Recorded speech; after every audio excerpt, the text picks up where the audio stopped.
ओडिशा जनता कांग्रेस दल तरफ भूमिहीन मानक 4 डिसिमिल जमी देवाई गंधरला आरआई सर्कल रे दाबीपत्र प्रदान करिसेंती।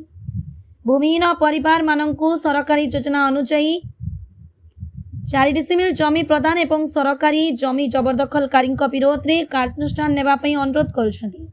सरकारक पक्षर भूमिहीन लोक मानक बसवास निमंते 4 डिसिमिल जमी प्रदान करने व्यवस्था थिबा सत्वे अनेक योग्य परिवार ए पर्यंत यह सुविधा पाई पारि नांती।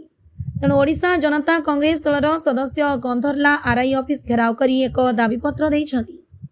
अनेक व्यक्ति सरकारी जमी को दाखल करी बेआईन भाव में व्यवहार करुथिबा अभियोग रहुछि। या फଳରେ प्रकृत भूमिहीन परिवार माने योजनारू वंचित हेउछंती। बलांगीर जिला कंटाबांजीरू श्रीतम रंजन पंडांक रिपोर्ट न्यूज 26। रूपेश बेहरा बलांगीर जिला संयोजक ओडिशा जनता कांग्रेस पार्टी।